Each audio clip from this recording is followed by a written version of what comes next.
Okay, we're here. Oh wait, that was racist. Sorry.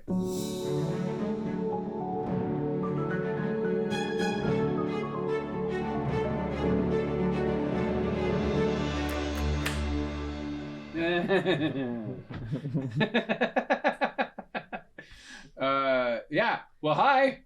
Hello. Hi, Sean. How was your week? Hi, Monterey. Yeah, my week was really, really good. I thought a lot about these movies. I'm so glad that I watched Castle Freak. I almost said Christmas Freak. Castle Freak. First of all, Forrest, who's helping us here. What about him? So Forrest asked, "Why did we pick Castle Freak?" And I was like, "I have no fucking idea." But you seemed to know, so do tell. Well, I really like Full Moon Entertainment, and I grew up collecting their VHSs. And they'd be in the bargain bin, and like they were so cool because that's shocking that they would be in the bargain bin. Really? Okay. Well, it was cool, because they were definitely different, and they had some like reoccurring actors in them, and at the end of them they would have this thing called a video zone where they would do a 10-minute featurette of the movie and probably 5 minutes of here's what we got coming next. So it was really a promotional item on their extended tape, basically, right? It's not the same video production company that produced Dirty Dancing, is it? I don't know. Because that was like that weird... Not Full Moon, no. Full Moon did stuff such as Subspecies, the Puppet Master movies. You know those, at least. Yeah. Subspecies, the first one's rather great. It's pretty great. But I mean, that's what happened with Dirty Dancing, though, right? That they couldn't find anybody to do it, and so they went to some low bargain basement video straight to video horror production company, and they gave them a little money to get started with Dirty Dancing, and then it became this big thing. Dirty Dancing. Well, the fellow that runs it is he has his hands in a lot of pots. He very well could have helped with that. I'm not sure. But anyway, so you wanted to watch... So I told you about it. Have you ever seen Castle Freak? I was into Stuart Gordon. I thought, hey, I remember this movie Castle Freak, and Stuart Gordon is the guy who did what was that great movie that he did? He did Reanimator. Yeah. And what else did he do? From Beyond was really well done. Also, similar cast. Same cast in Castle Freak as in Reanimator. Yes, also in From Beyond. Same guy and woman. He's pretty good. What's his name? Oh, Jeffrey Combs. Jeffrey Combs. Yeah, he's actually really good. He's got a little on the Bruce Campbell-y side. A little bit. Yeah. But yeah, I think he's really good. I wished he was in the remake. I wanted him. I was begging to see him. When I would see a new character pop up in the remake, I kept hoping it would be Jeffrey, and I'm sure they tried, right? Unless the producer just did not get along. And maybe because the producer was that woman Barbara something or other from it? In Reanimator, also in From Beyond, yes. Yeah. And she's the one who... Why can't I think of her last name? But she's fun. But she produced this remake. She produced the remake, yeah. And, and I have to, full transparency, I have no idea who any of these people are, and I'm not a huge fan of Lovecraft. I mean, sure. Okay. Gordon was. It's fine, Gordon Lovecraft, it's cool, it's kind of neat. And I do like the bar, the Lovecraft, although it's a little smoky, and they did steal my credit card. You love, the bar. The bar, yeah. Yes. There's a bar in Portland called Lovecraft. Yeah. Yeah. So I really didn't go into this with any kind of special knowledge about what I was going to be watching. And you said to me one day, just, This is actually pretty much on time with it happened at the exact same time. You see that, the title? Full Moon Entertainment Castle Freak. No, boom. It's Fleek. Okay, well, what's her name? Here's her name, actually. Then just Barbara Crampton. Barbara Crampton. So you said to me, "Oh, have you ever seen this movie?" And I'm like, "No, I don't think I've ever seen this movie." So I went home and I watched it, and you had said, I think, that you didn't like it, or I was. I mean, the ending does get better, but I was disappointed in it. My memory of it was much better. Right. Well, you know, I was 19 the last time I saw it, so you know, as this is neat. This is really neat, and it's like, all broken glass. And she's like, "Oh, what the hell? I wish the whole rest of the script was like, I'm going to hold a mirror up to see my face, and the fact that you can see my eyes and I'm not blind yet." But this is one of the very few competent filmmaker things that I can say about the remake.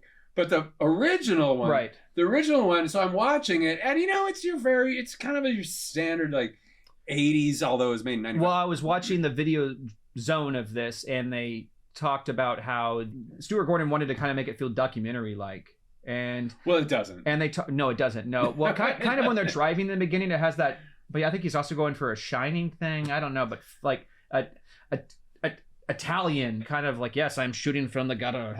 Well, it was shot in Italy, so but. Right, it makes sense that it has an Italian feel to it, and it does. Not just that, but just he's not just because he's in the area, but he's adopting. You can see he's taking from different filmmakers a little. That does seem to be the case. And but you know, the first one kind of plays out pretty standard fare. You know, you've got the character types. You know, the father who's got some problems, right? He's an alcoholic, and he's having some marital problems, and you know, he's got this blind daughter, and later we find out because of the car that he's been responsible for the death of his son. Pretty good. They do a pretty good reveal. It's kind of telegraphed. Yeah, well, of course it's. Yeah, I mean, it's nothing. There are no surprises in. Was it telegraphed to you? Let's do this. The shot very Italian, very really the shaky kind of like super. It doesn't look 1995. This totally looks 1985. Right. To me. Well, that's Stuart Gordon's touch. It looks like he put a fog filter on for it too, you know. It looks pretty. It looks a little soft, you know, around the edges there. Rub some Vaseline on it. Yeah, but yeah, it was just kind of like an okay movie. And then but as I'm watching it though, I'm thinking to myself, God, this is a piece of shit. Oh, but there's something really good right there. That's really interesting. I really like this idea that, you know, they're having this marital issue, and she's being kind of mean to him, you know, and unforgiving, and kind of he's the whipping boy. But we already know that there's a whipping boy in the castle, so I mean, there's that parallel, and I was thinking, you know, that's pretty good. Mm-hmm. That could really be. I knew there was a remake, and I was kind of looking forward to the remake, because I'm like, because they will, whoever is going to remake this movie is going to watch the original, they're going to pull out the really good stuff, and they're going to expand on it. And, well, they did a bit. That didn't happen. No, I don't think it happened at all. They said, less plot, more tits. Well, there's a lot of tits. A lot of tits in the new movie. There's lots of tits in this We need one as much nudity as possible in this movie. But one thing about this Barbara Crampton, the mom here, who the hell dressed her? I mean, she looks like she slept in a dumpster all the way through the whole movie. Well, she's wearing these willy weird, nasty clothes that are so incredibly bad. I do wonder if she helped produce this movie. I don't know if she helped produce this one. She produced that. But if she did, it would make sense that she was tired, looked a bit bedraggled. Well, I don't know. She looks fine, except for her clothes. They don't fit. Yeah. But so anyway, so in the beginning of the original, it starts with an ugly old lady. The beginning of the new one starts with a pretty lady. Well, pretty-ish. Well, no. Well, they want to make sure that she is nakedable. The whole rest. She's got to be nakedable. Yeah, definitely nakedable. They don't ever cut next to the old lady's naked body throughout the rest of the film as like they do these flashbacks in the second one, in the remake, and they keep going back to the naked woman who would flagellate herself. You know, not just flatulate, but flagellate. Yeah. Flagellate. Thank you. Yeah. She might be flatulating as what she's flagellating. I don't know. Maybe I would be. It looks like it hurts. I would be able to. Would you be able to have like control over your butthole if you're hitting yourself with things like it? I mean, anyway. Of course, it's trying so hard not to laugh. So anyway, look at Barbara. She's gorgeous. She's beautiful. She looks like, you know. You get more of the screen than I do. Who's that woman who you saw the original Wicker Man, right? Yes. Yeah, who's that blonde woman in the original Wicker Man? She kind of looks like Barbara Crampton. Okay. And whereas this guy looks like Bruce Campbell. Yeah, he's got a Bruce Campbell vibe. It was Jeffrey Combs and Jeffrey Combs, yeah. Jeffrey Combs and Bruce Campbell they were kind of king of the 80s movies. Well, they definitely went to the same acting school, which is, I think pretty much the same. Have you seen Bruce Campbell and Congo? That Jim it's called Congo, right? Where the apes go bad. I love Congo. Do you remember Bruce Campbell's death where he looks up, he goes That's what you want from Bruce Campbell. I mean, they want that yell, yeah. But it's so out of place for the movie. Like, he's great. Make the whole movie like that, right? But okay, so what you just said is what they should have done with the remake of Castle Freak in the last 20 minutes of the movie. They should have made the whole movie like that. Well, yeah, I believe that. But we will get to that. We will get to the geniusness. But right now we have to slog through shit.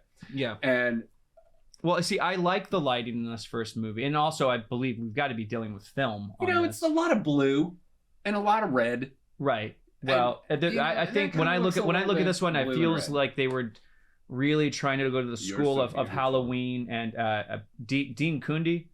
He loves his blue lights for nighttime. Only he doesn't just throw a couple of gels up. He lights the whole area and has fun with it. But this reminds me of nighttime Jurassic Park lighting, nighttime Halloween lighting. But what's funny is they have the same scene though in the beginning of Castle Freak that they have later in the remake, where he's trying to make love to the woman who's very unforgiving, very unforgiving, and so he's just kind of like, and it makes him look like a dog in the way he's quite cucked. Yeah, I guess she's not making love to anybody else. Isn't that what a cuck is? It's somebody who, when you watch your wife making love with somebody basically else. Whoever you're with is fucking other people. Yeah, and they're coming home to you, and you get to like not fuck them. You make it to like lick their dirty vagina or something like that, or asshole. Okay. Whatever they're doing. I don't know, cock. Yeah, well, go ahead, Monterey. I know you want to say all of the dirty words, so just say them all right now. No, I can't do it. You can do it. I know you've already said vagina, which that is not a dirty word, ladies. Look, there's a really cool sponsor I'm trying to get right now. Okay. Yeah. Who is that? The adult store down the street? Johnson's Cock Rings. I love Johnson's. I don't want them to think I'm against cock. I'll fucking. Everybody's pro cock. I'm not saying I'm like super for it like this guy over here, but I'm team cock. But yeah, they basically merge the daughter and mother into one character in this remake, and it's sad, actually. Okay, so the daughter in the original is blind because of the dad, and in this one, in the remake, there's this huge group of douchebag, like early 20-something people. It is so out of place. They're so awful. All of them are so awful, and none of them like each other. They barely sandwich the movie together, too. It's like they're added in post-haste. We're not even thinking about them, throughout most of the movie. We are knowing, like, okay, well, the friends are going to show up at some point. I thought it was going to be awesome if the friends never showed up, Well, and that would have been a cool... more in keeping with what the friends are actually like. Right. Because even the girl... who are her heroine. The scar makeup on her is not bad, by the way. Oh no, the makeup is great. Everything about the remake looks wonderful. I mean, there's a lot of their dark. Locations are wonderful. The location is incredible, and some of the lighting is great. But there's that's a really beautiful. They're doing okay. Beautifully lit scene there, and her scarring. They're trying. Somebody's on this team, and they're trying. That wasn't a bad fade either. No, it's just at this point I still had hope for the movie, even though I was pretty clear on what I was watching. But I tell you what, I enjoyed. It was like night and day with watching. When I was disappointed in the original, I was just like, oh, see, that's why I liked the old ones. No, the first one is so much more entertaining. It has some teeth. It does. No pun intended. All the way through. The first one is very consistent. Yeah. It begins and you know what kind of movie you're in, and it's going to be that kind of movie all the way to the end.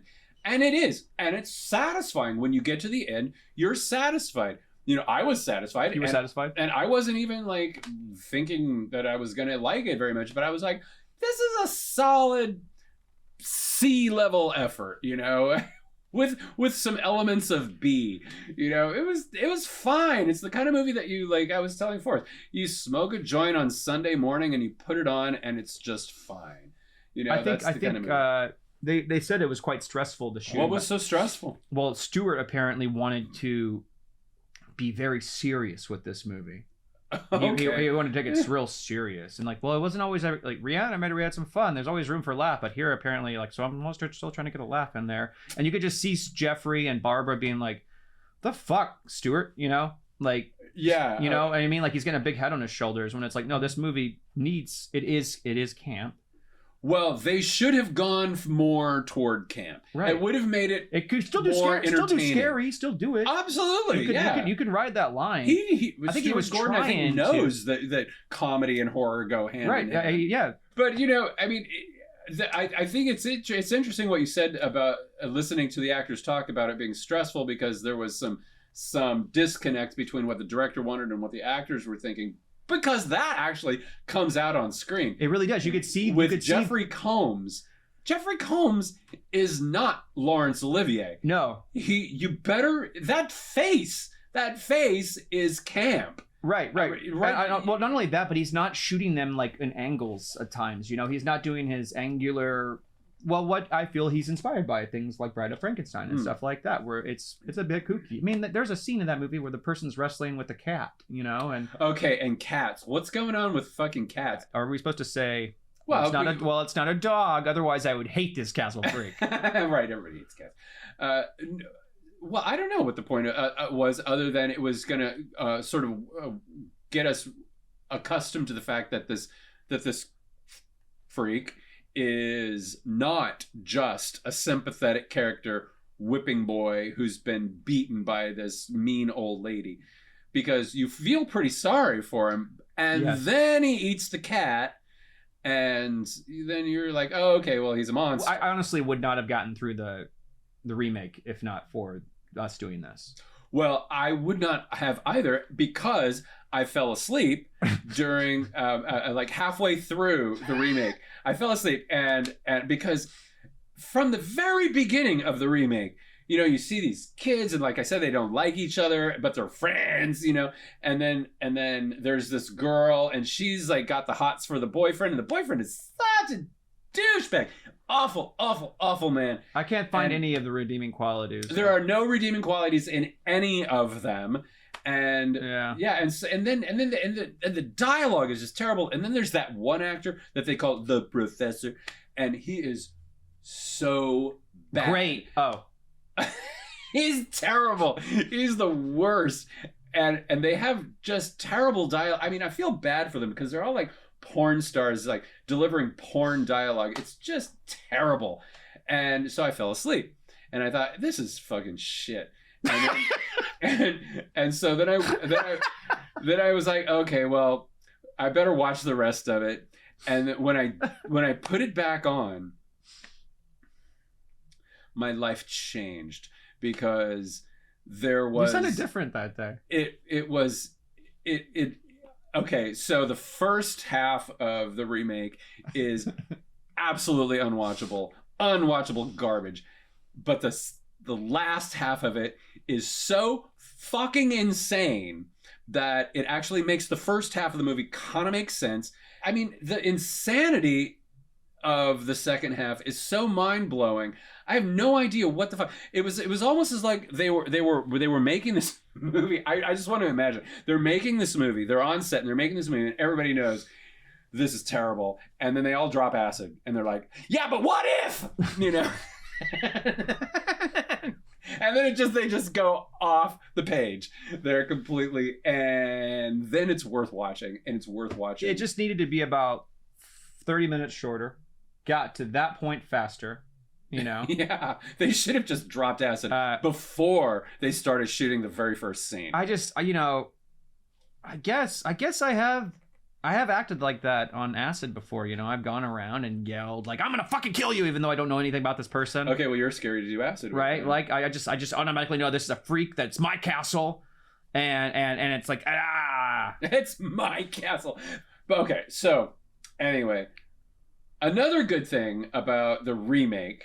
Okay, I'm just gonna say the original. I'm totally down with from start to finish. It is a movie that I would happily recommend to anybody to watch. Right. Because it's you know, it's not great. It's not you know, it doesn't have a great actors in it. It doesn't have a great script, but it's a fun, fine movie, and there are some moments where you're just like, wow, this is really great. Mm-hmm. Surrounded by a bunch of moments that you're like, yeah, this is not that great. But what I really like about the remake, they had a much bigger budget, and they Did you look that up? I did not look that up, and you can just tell it's on the screen. You know, Can you? I think you can tell, yeah, that it looks like a much more lush, well-funded picture. But what they didn't spend money on was the script. Mm. I think the dialogue is atrocious, so awful, and the actors are atrocious, atrocious, and the actors are very, very. Like they look like, I mean, they're all pretty. They look like they would be on any. The like, best actor in this movie. The best actor in this movie is probably it's either it's a toss up between Castle Freak, the Freak, and she's great, and at least the Italian guy kind of commits. Oh, you mean this guy that's walking? Yeah. Oh no, he's very solid. Although every now it gets kind of like, well, can I sell you a pizza? His accent is very hilarious. Though. Yeah, his accent is hilarious because. But he does goes, sound but like Mario he swings for the fences. Okay. All right. Yeah, he does. Yeah, he does. He's definitely going for it. And he's I buy him. I actually buy also. And you can buy people in Italy? Well, you sure can, but they're in Albania. Oh, this is Albania. I keep thinking the first movie's Italy, the second movie's Albania. That's right. It's a huge plot point. Well, that Albanian thing does not sound Albanian. His accent sounds Italian. I don't know. What the hell does that Albanian sound like? Do you know? Can you? Yeah, can you do an Albanian? I'll do Albanian. I'll do it. So this is the castle. Welcome to the castle. Here you're welcome, everyone here. That's Romanian. Okay. Let me try to get it back. Okay, I'm close though. I'm getting there. I'm close. You got the Anian part. All right. I need some time with my ex, but I'll do one more try. I'll try not to do Dracula this time. Yeah, that's right. Well, Bela Lugosi. I think. Yeah, you're right. I don't need to try again. No, you. Well, I'll try it. Here we go. Okay. I don't need to, but I'll do it. Yeah, no, nobody needs this, but. Yeah, welcome to the castle. This is a great place. Welcome. Everyone here is... That's why I make it a little gruffer. Welcome to the castle. Everything's great here. It's good. I have no castle freak here. That's the guy from The Room. I did play Tommy Wiseau once. He stuck with me forever. It's true. Shit. Which... that'd be much better, though. Like, if he was the freak. Maybe we should talk about The Room sometime. I've never seen that movie. Why not? Oh, you haven't? I have never seen that movie. It's good. It's quite good. I've only seen like select it's scenes. Good time. You know, like the one I've seen the scene where he walks in and he goes. You're tearing me apart, Lisa. That's why? Yeah, you played the part. No, he walks into like a flower shop and he's like, "Oh, hi, Bobby," or whatever. He walks in. He goes, "Hi, can I have a dozen red roses, please?" "Oh, hi, Johnny. I didn't know it was you." Yeah, right. That's me. How much is it? $20. Here you go. Keep the change. Hi, doggy. You're my favorite customer. Thanks a lot. Bye. That's the scene. That I have seen that scene, and that scene did make my heart kind of swell. You know, kind of like the Grinch's. Forrest is into that screen right now. It's like, yeah. It's the only way they keep you watching this movie. Oh, because there's tits, right? Well, there's a nipple. Oh, and now she's gonna touch herself. See, I gotta say, because like the second movie does kind of okay. So it borders on pornography.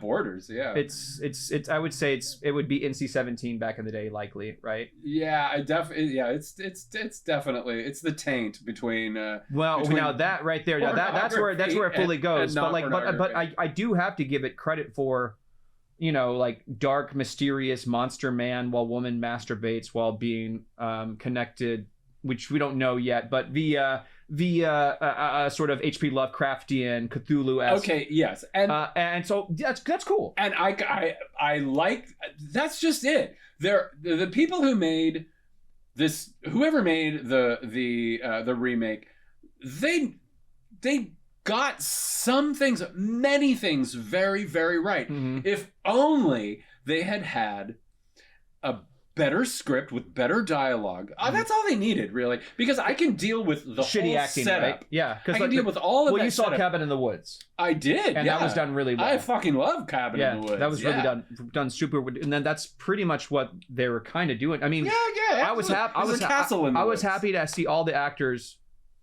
and characters get killed in this movie. Oh, yeah, totally. Yes. Yeah. But there are moments in the sequel you can see them run out of budget. Oh, this is a great scene in the original. Yeah. Where the monster, the castle freak, gets out of the thing. That is so gruesome. I mean, he breaks he breaks his own thumb off to get out of his handcuffs. And why hasn't he ever done that before?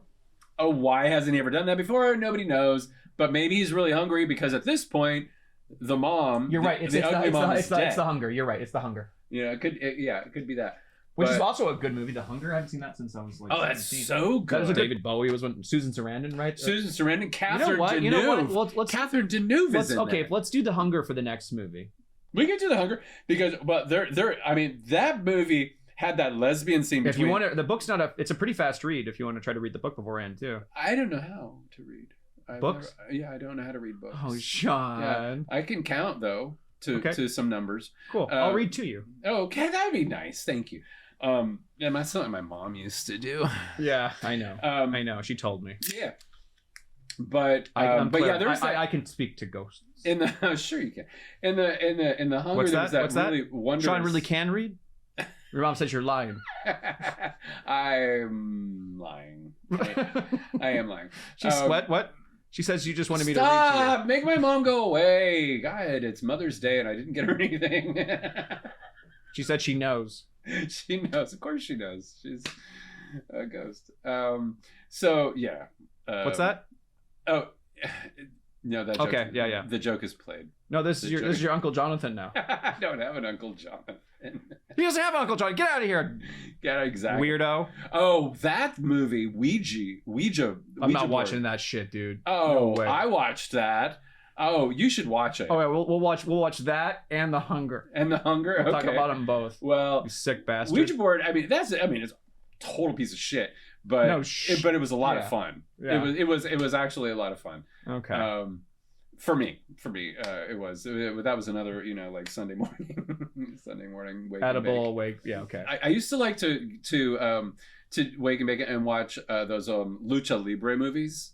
Have you ever seen a lucha libre movie from like the 60s? No, I don't. I mean, I don't believe so. Oh my God, they're really, really fun. Yeah, they're ridiculous. Because they're those Mexican wrestler guys, right? Right. But they make these movies where they live like a normal life. Okay. Right? But they're still dressed like Mexican wrestlers.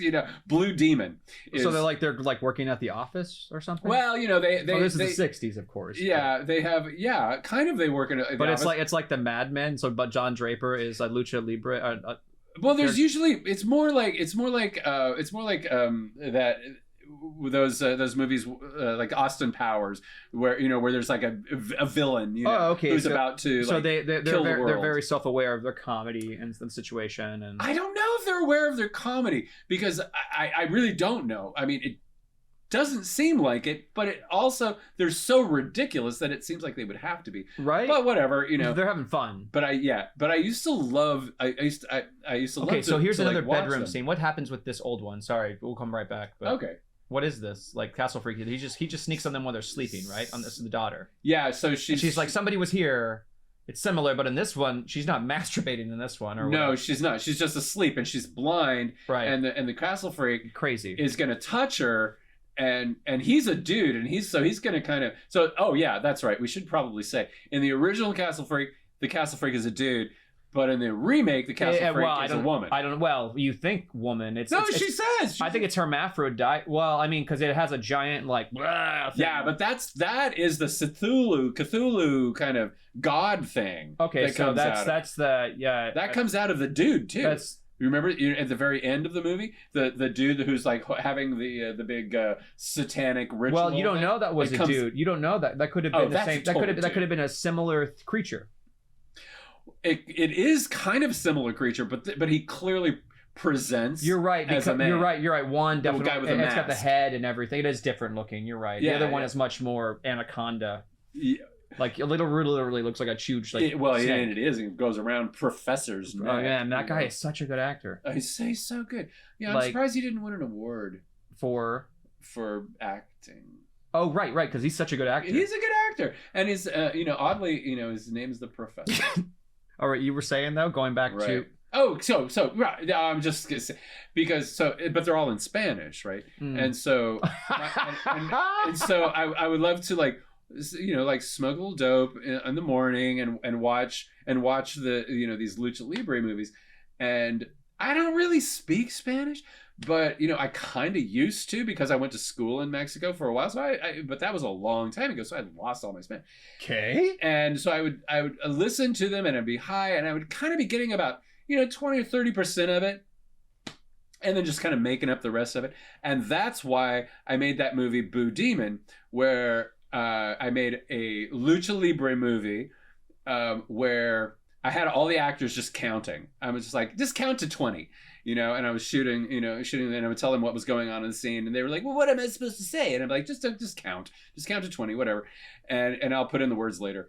And so I had the Mexican, I had a Spanish dialogue. Oh no, that was put. No, they were speaking. They were saying 1, 2, 3, 4, 5, 6, 7, 8, 9, 10 while they were acting out whatever the scene was. Watermelon cantaloupe. Watermelon cantaloupe. Didn't matter what the words were, and I just put in nonsense Spanish dialogue on top of it, and then on top of that English subtitles that had nothing to do with the Spanish, so it fucked everybody up. It's surprising how that movie did not really do well. I mean you'd think it could be probably better than Castle Freak, actually. Well, it's better than the first half of Remake. Nothing in the entire universe is better than the second half of Castle Freak. Yeah, the second half of the remake. Well, you should see Color Out of Space with Nicolas Cage, same director that got like fucking let go from that terrible remake of Island of Dr. Moreau. That would probably been good under that director. Have you seen a doc on that? Yeah, no. The doc's really great on the failure of Dr. Moreau. Like it's really well done. You should see it. I can't think of the director's name. Richard Stanley. I met him. Really nice fella. Yeah. And really nice guy. He was like doing his film Color Out of Space here in Portland, and I was not there that night, but I passed by. Color Out of Space? Yeah. Is that what it's called? And it's kind of Cthulhu-esque, or rather not Cthulhu necessarily, but H.P. Lovecraftian, and it's one of the better Nicolas Cage movies. It's pretty good. And it's called what? Color Out of Space. Color Out of Space. Yeah, I've never even heard of that. It's good. It's good. It is. Yeah. Well, I don't know. Like I said, I don't know really very much about H.P. Lovecraft. I know he wrote some crazy stories. He's also a virulent racist. Okay, well, he was from the 20s. Yeah. So the 1820s, the 1920s. That's an excuse. Yeah. Well, kind of. But you're a writer, really? Really? Well, I don't know. I mean, there were a lot of writers who were racists, and I think there were a lot of. I'm not talking about people that write just racist stuff, but people who seem to like write stories that go and deal deep into where we are as people in the universe. And they're like, you know what? Probably in the weird alternate dimensions, black people suck there too. It's kind of they should be slaves, definitely. The idea in all the dimensions. Well, what? I don't know. I mean, that was. It takes a long. It has taken. I don't know that it should, but it has taken a long time to get to a place of self-reflection in our society where we can begin to face the racism that we have suffered. Everybody has suffered. Racists and people who are Castle freaks. Yeah, and no, not the castle freaks, but you know, everybody, whenever, you know, everybody suffers from racism, and it's taken a long time, and we weren't there 100 years ago. I mean, there were KKK marches, you know, in Washington D.C. That's not okay, you know, and of course, you know, now we have that again, thanks to, you know, he who shall not be named. Voldemort? Yes, oh, Voldemort. shit, man. Why you always gotta bring Voldemort up? Big old Harry Potter fan over here.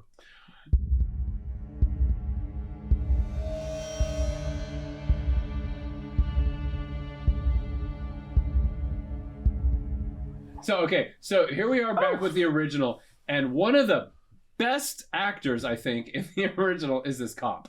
I love this cop. This cop, well, not only is he kind of hot, but he's every single time he's on screen, the movie works. Well, he does this thing where he plays it like he doesn't care. Like he's sort of just doing his job, and like, you know, and he's dealing with some foreigners. Yeah. He's an Italian cop dealing with Americans. Man, that's a lot of eyeliner on fucking Jeffrey Combs there, dude. He does, right. And then of course here comes Jeffrey, and he gets his overacting thing going on. But now that's just really well. Like, so like they did a lot of like long takes in this other movie too. They kept doing, but like this one actually has all been one shot. So far. This is a super long take. Yeah, exactly. That's a good shot. There's this other guy that is, because we have the other movie playing at the same time, and there's this other guy who's got this beard, and he's like the drug dealer. Oh yeah, the guy. Yeah, he's like, I do heroin here. I do heroin right here. I do heroin in Castle. I can't go home because my mom lives there. Yeah. I do heroin here. I'm your dealer. He's like, I don't want you to do heroin here. Shows him his gun. All right, man. Me Castle, Sue Castle. Me Castle, Sue Castle. Pretty good line, actually. Yeah, actually, yes. That was. But I've never actually done heroin before. You haven't? I've been around people on heroin. Have you? I don't. I guess I have. I have multiple times as well. Sometimes when you don't know it until later, I guess. Well, you know, we live in Portland. Yeah. So, you know, there's a lot of junkies here. Yeah. But I don't think any junkie, any person that I've ever known who likes heroin would be like, you know, this damp, dark, stone hallway at night is exactly where I want to shoot up by myself. I do it at Castle now. I do it whenever I want. He does, though. It's good in time. I do heroin now. Yeah, he's got his briefcase where he has every single drug in the world in Albania. And is that where you have to go to get drugs? Because they apparently have everything there. And there's the dude. And there he is. What I like is that, like, first of all, he meets him under the castle.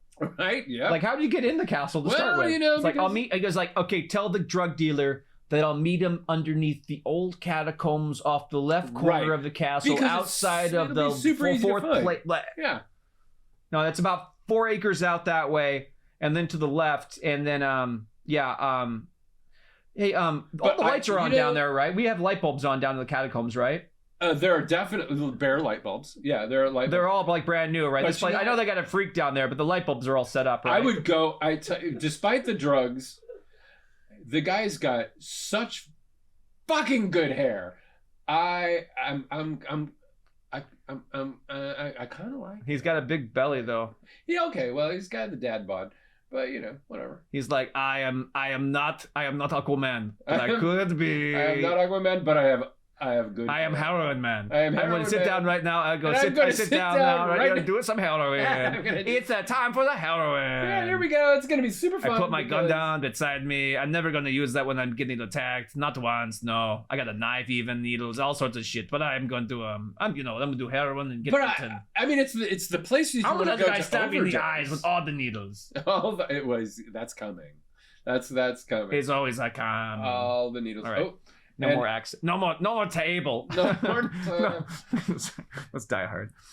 No more table. And I love the fact that she has a candle there, on the table, so that she can the blind girl can. Well, look see, at I the mean, book. if you're gonna do stuff like this, if you're gonna have characters go through and live in like an old castle, wouldn't you want to have that scene where they're like, hey, wow, I found an old candle, I do want to light it, and it's like it builds part of the character. Absolutely, and they didn't do that. They just cut to the candle being lit. I love the fact that I love the candle. It's a great prop, but it's with the wrong actor. Because she's blind. Right. She doesn't need the candle to help her see the book. I'm sorry, Sean. I was blind to that, and that's fucking hilarious. And it is hilarious. Oh, and there goes the guy. He's all high now on his heroin. So have you ever seen the original Fantastic Four by Roger Corman's company? I don't think so, no. They had to make the movie so they didn't lose the rights, but they never released it, but they had to make it, right, in their contract. Right. So they hired Roger Corman to like have it be made. I don't think he directed it, but there's a moment where Ben, who plays the Thing, right? He has a girlfriend that's blind. And there's a moment where they go to her first person perspective in the movie multiple times, where it's like what she's seeing, but she's blind, right? Oh. And there's one point where you think, okay, I can forgive this. I can maybe forgive it because it's just what she's, but maybe what she's imagining. Or... Yeah, maybe. But then at one point they kidnap her and they put a piece of chloroform over her mouth, over like as if she's seeing that. Oh, and it's like the filmmakers forgot that she is blind, and it's yeah. That's just keep looking for us. That's beautiful. Look. That's beautiful. Oh, and then it cuts again. There's another competent filmmaker transition there. We go from the dead heroin guy to the picture in the book of, what is it called? The Necromaton? No, Necronomicon. Yeah, that. And there's a picture of, like of a corpse. It's a transition that. Well, they already showed that. They already showed that earlier, though. They had already showed it. That's another thing entirely. They could have cut that scene out. They could have cut the earlier one out. Yeah. Right. Yeah. So the friends have arrived. There's the professor. He's wearing red pants. He loves his red pants. As professors do. I remember watching this scene when he's walking upstairs going, who the hell dressed him? Is that I don't maybe it's just because I don't like this guy who plays the professor. His glasses are bigger than his head. Face. Like they're much bigger. They're like twice as big as his head. Yeah. But the blind girl does look amazingly cool in her glasses. Yeah. In her dark glasses, which she wears because she's blind. That's how we remember that she's blind, because she has glasses on. Sunglasses. I like how the dialogue's so vapid at one point where the character sees the blind girl and she's, hey, I like your glasses. They're really cool sunglasses. You look cool. And she's like, thanks. I didn't know you were here. Coming. Yeah.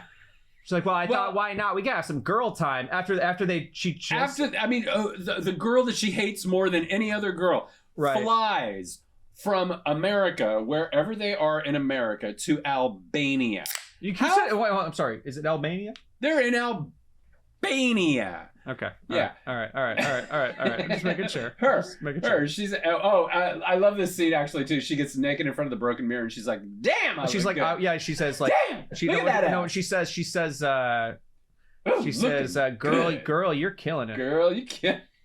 Yeah, she gets all like, "Girl, you still got it." And then she's like, "I'm gonna get naked and jump in the tub." And also the mirror is broken, but it's fuzzy as hell. Like they sprayed something on it for some reason. I don't know. They rubbed some Vaseline. Yeah, they definitely. They were like, the first movie used Vaseline. But I love how she's like really loves. Well, the thing is, she didn't run this tub. Somebody did. She's sitting in the tub of cold water that they made love in like the night before or whatever. Oh, well, I hope that they just let that go because it would have spooge. There's no water in that tub, is there? Well, there's a little bit of water. I guess, yeah. Also, I feel like she probably would take her false eyelashes off. No, she wants to make sure that she can seduce the guy that fucks the castle freak later.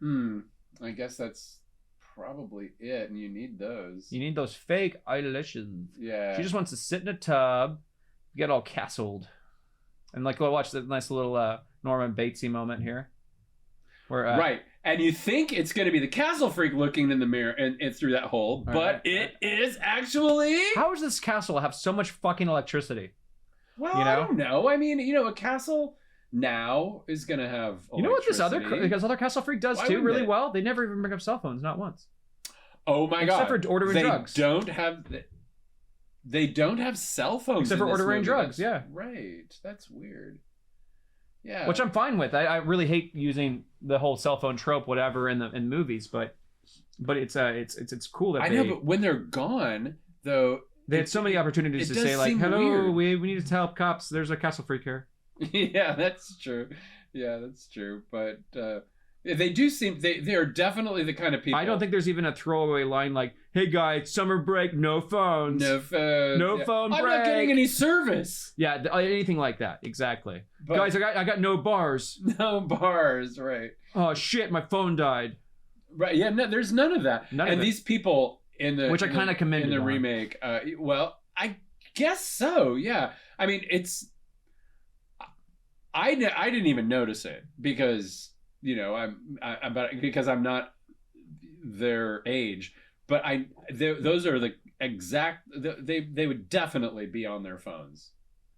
Right. Throughout the whole thing. That's why they all look so miserable. That's why she's so sad. They're also miserable because they don't have their phones. Why don't I get a Braille phone? Yeah, a Braille phone. There's something like it's got to exist, right? Oh. Probably. Yeah. Not a Braille phone, but there's going to be a way to. There's going to be a way to text with, like, I'm sure pagers were. But what do blind deaf people use? What do they have? Also, some kind of thing. Yeah. Oh, this is great. Okay, so he does. Yeah, that's right. He meets up with the prostitute at that bar, and then they go to the castle, and I guess they have their moment, but then the prostitute gets attacked, and this is really okay. This is the heroin addict scene in this movie. Oh yeah. That I guess that's this true. This is the drug dealer scene. Yeah, but she's great. I think she's really good, and one of the things that both movies share that I really like. They do a force of is the gore. Yeah. They all of the kill scenes and the gore in both movies are really good. I mean, if that's they also show perspectives from both characters quite a few times. They do. Oh, and I love also the way they dress up the castle freak. It's way better in this one than the other one. In this one, it really. Did you ever see that? In the original, Grey Gardens? It's much better. Did you ever see Grey Gardens? Yeah. Have you seen them make fun of it in documentary now?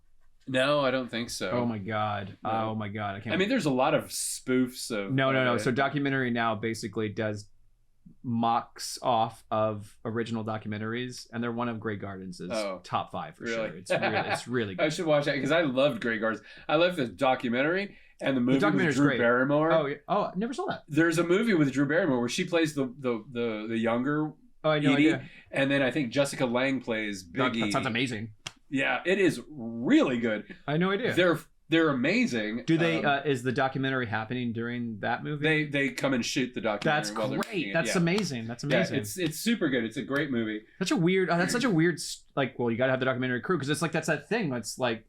It's you know what I mean? Such a weird story. Yeah. But that those two people who had so much money, so much privilege, and lived, and what was it, the Hamptons or something, in that decrepit, big, beautiful house, slowly, and it just falls apart. So I think decrepit's the right word, right? And it's decrepit. By the time the documentary crew finds it.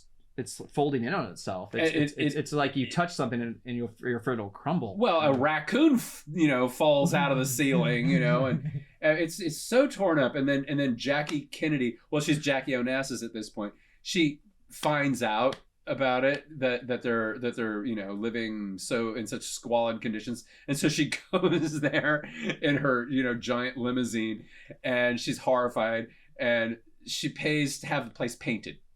Right. You know, I mean, it's like, gosh, I haven't watched it since I was like 18.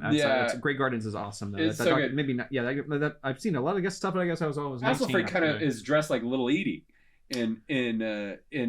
Oh yeah, okay, I can see that. Dude, you gotta see the documentary now thing. So it's Bill Hader and Fred Armisen. Oh no way, really? And written by also with John Mulaney, and like really great writing, and like they play the main people usually as they're playing characters and the spoofs of documentaries. So Fred Armisen is Big Edie and Bill Hader's Little Edie? I think so. Oh, I definitely have to see that. That sounds great. Yeah, it's pretty amazing.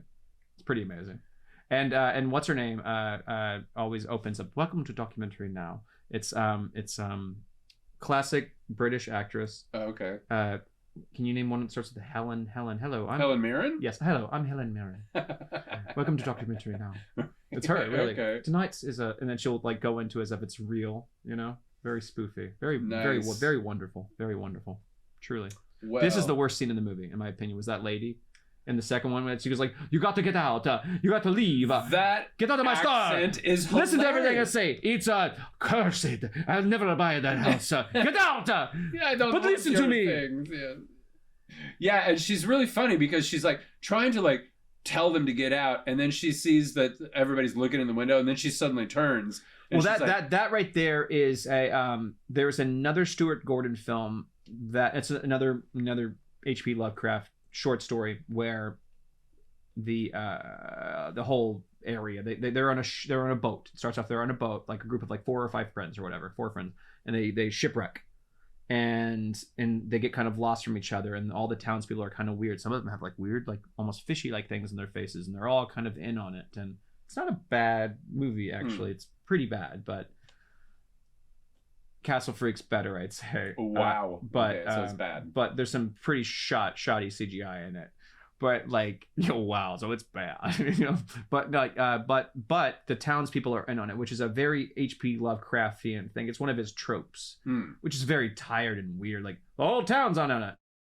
Looking through the windows. I think it's fucking hilarious. And in this movie, they leave that store. And all the people are still just standing there. And they're like, okay. And they just walk by. No, we're just watching. And they're like, okay, we're done staring, I guess. And they're just like, I'm sorry, are you not like, let's leave. Let's leave the city now. You would think. Yeah, you would think. But so what, as a writer, when I watched that was 3 scene, claps on accident. I was wondering to myself, when they wrote that scene, where were they going? You know, I mean, that was a shoehorned in scene that needed it seemed like it, because it starts off in this way, and then it goes over here, and then it goes back over here, and then it goes over here. It's just the character of. You can actually see the artifacts on the screen from the original Christmas Freak. Yeah, from it being real celluloid. Christmas Freak? Oh no, excuse me, Castle Freak. Castle Freak. I've been messing that up. Yeah. I finally did it. I feel like that we did this intentionally on accident. Whatever that was. Not a shameless plug. Yeah, not at all.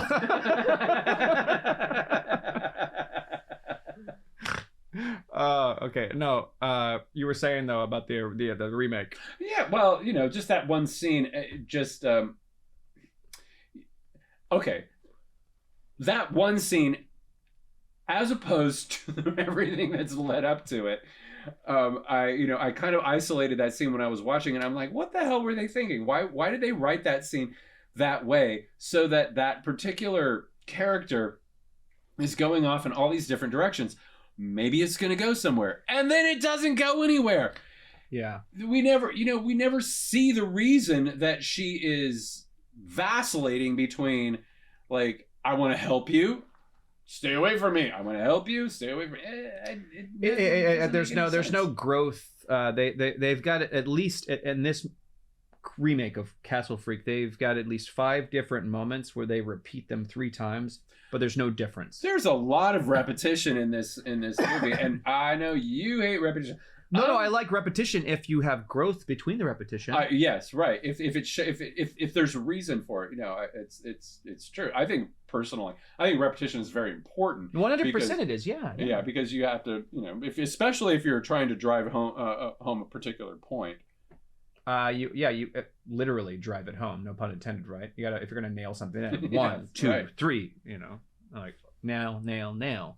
Oh, and so there we are in the remake version, and there's, what is the character's name? The main character, the girl. God, it's Blindy McBlinderson. Blindy McBlinderson. She's Irish. Yeah. And sometimes she has the glasses on, and sometimes she doesn't.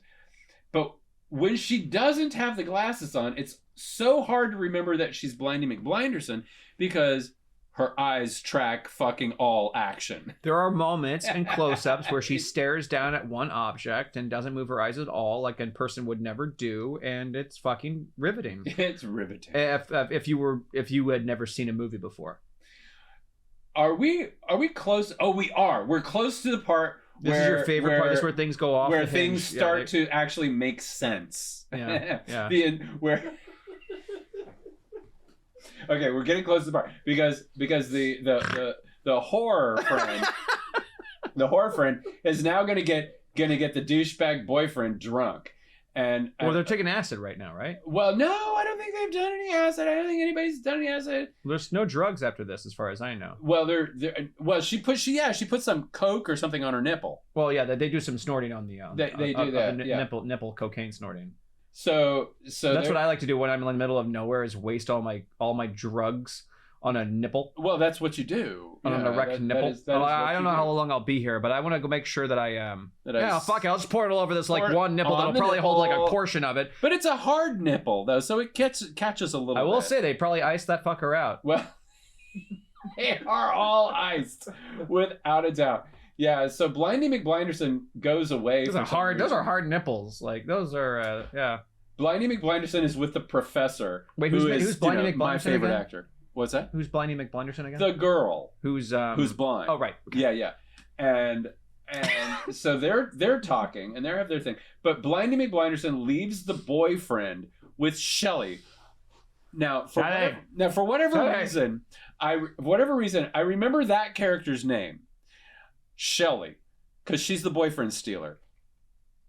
And I probably remember her name because I'm a reformed boyfriend stealer. I've heard, you've told me many stories about this. Yes, yeah. I'm no longer a boyfriend stealer. That's what you said last time. I've eschewed that type of I've heard story after story. So this is the last story, Monterey. This is the last, and like that was the last time it ever happened. And a couple of years later, like I got another story. Okay, whoops. Stole another boyfriend. Sometimes you slip up. It's not my fault. Whoops! I fell on that cock. Sorry. Well, that would be you. That I would say that. I would say whoops. Unintentional. Do like a Republican thing and be like, why don't I didn't know why? I didn't know that this was a brothel. You're Madison Cawthorn. Oh my God, you need to play Madison Cawthorn in a short story sometime. So in any case, we're just about to get to my favorite part in this movie. The only part that makes sense, actually. The douchebag boyfriend and Shelley, my favorite character. He just goes for it. He's got an out for the audience. Which is weird that they make this the singular moment where you might say, it's not entirely his fault for being a douchebag because he's totally drunk. Because she's kind of like... She's already made a major mistake before, like driving while drinking. He said it was fine. She said she wanted to drive. Well, that was a really, really terrible thing. But he has zero contrition about that. He doesn't, he's like, why did you forgive me already and fuck me? That's his whole MO. I just think this is so, like, whoever wrote this was trying to write like a sequel to like, some porn book that they had read, definitely. And they're like, oh yeah, and the chains are already hanging there on the beds. That's normal, right? No. You have chains on your and handcuffs on your bed. No, ain't no chains holding me down, baby. Oh, what? You just do? You fake it? No, dude, I got a sex swing. Oh, you have a sex swing, of course. They're called slings. No, they're not. Yes, they're totally called slings. That's what you put your dick in if you can't keep it up as much and it keeps your balls No, up. that is no. I don't even know what that is. Swinging hand, baby. No. So okay. Anyway. So they're about to they're having sex now. Shelley, my favorite character. And this is it. This is the shot. This is the you see the taint? Double taint. Double taint. Well, shot. I don't know about her taint, but like definitely his. There's some, I've never seen so much male. But now you can just see her. Look at that. So that body reminds me a lot. It reminds me a lot. But doesn't it remind you of the suits and stuff they did in that Tales from the Crypt movie? The one with Billy Zane and Jada Pinkett Smith.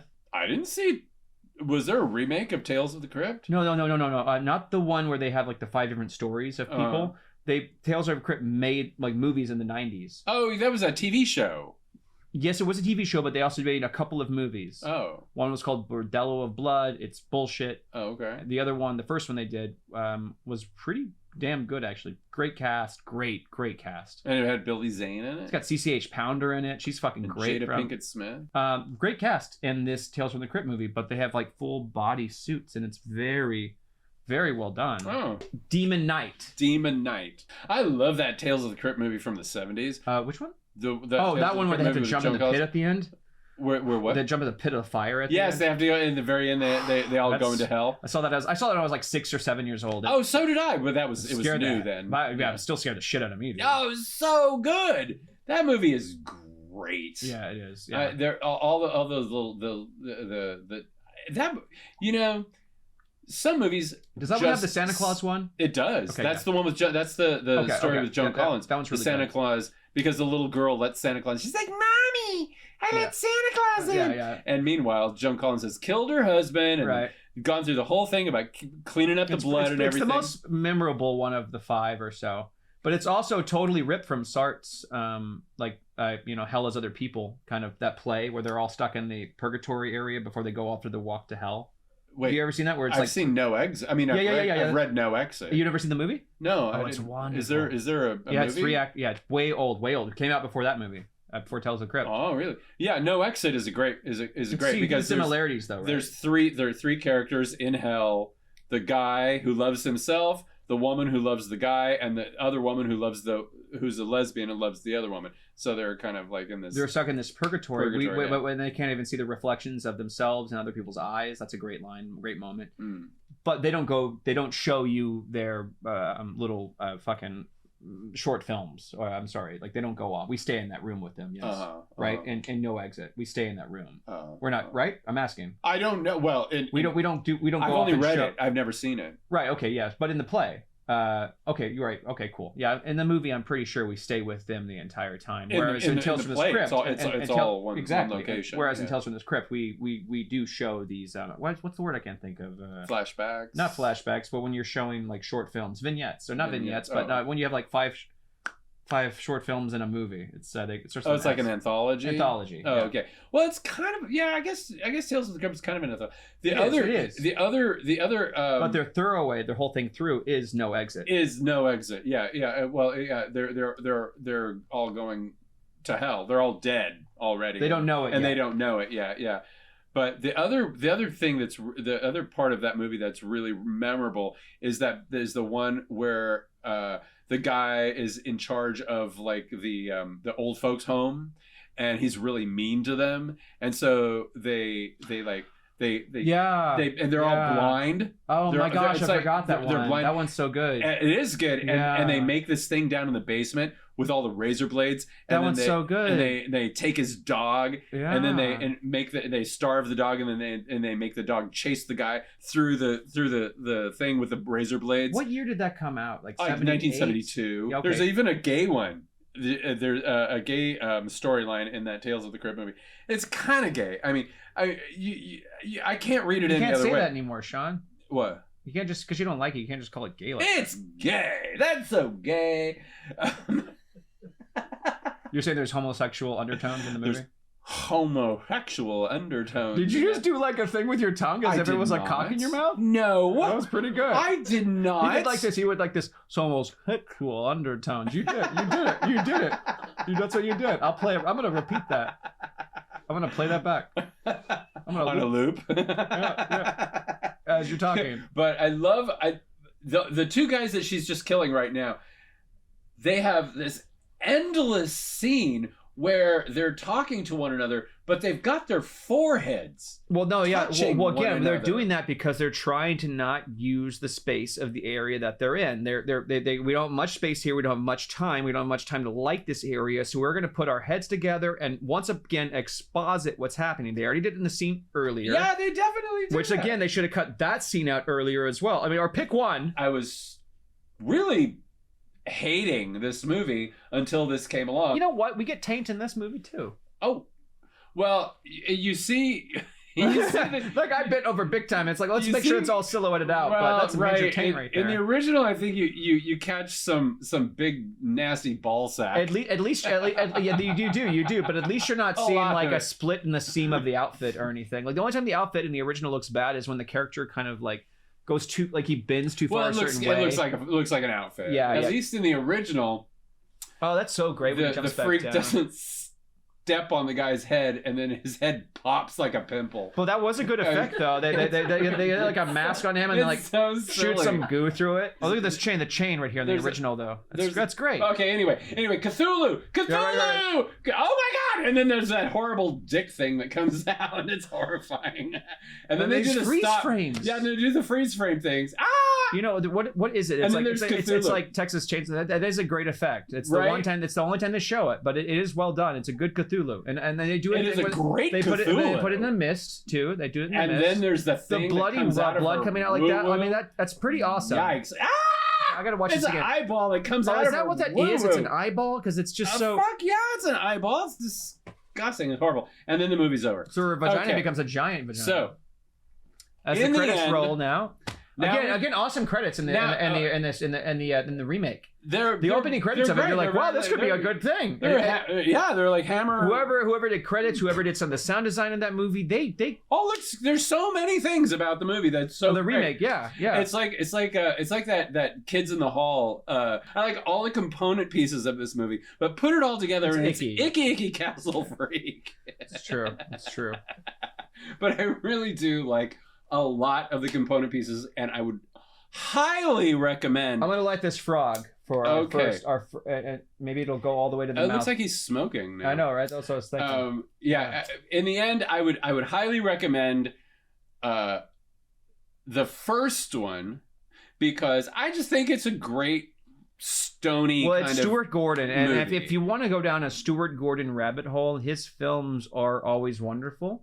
Well, I wouldn't call it wonderful. No, they are full of wonder. Okay. A lot of times you're wondering, you might wonder why the fuck am I watching it? Yeah. You know? Why'd you do that? Why'd you make that decision? But at the end, at least you're watching something that doesn't look like all the normal stuff. Well, this one does kind of look like all the normal stuff. The Castle Freak, it's one of his more normal movies. It's kind of normal. But I would triply highly recommend the remake, though, only because after the sex scene where Shelley, my favorite horror character, seduces the douchebag boyfriend, and then she's killed, and then the freak swaps out Shelley's woo woo for her gigantic woo woo. And the guy doesn't notice the difference. He was blindfolded. He was blindfolded. How could he tell? It's impossible. Did you not notice like that he the nice like yeah, well, there's a lot of good and he's like, oh, that's totally the lady that I'm cheating with right now. That's just totally her. I haven't seen her in a year. She makes weird sounds during the bedroom time. Totally, yeah. But from that point forward, yeah, that's very much what she did. Yeah. Whereas the other girl beforehand was going, yeah. Or whatever it is that you've never seen. Yeah, I understand. You're not used to it. Well, it has been a long time. So I'm not Gold Star. We're still finishing the end credits, the last one, but I would say for the original, I would give it 2 claps. 2 claps. Oh yeah. Yeah, but for the remake, I would give it 1.5. 1 and a half. That's right. The half, and there's the 1. All right. Okay. I would give the first one a 1.5. and I would give the second one a half. Well, you're less forgiving than I am. I am. I'm less forgiving. Yeah. I am. Yeah. Okay. Anyway, next time.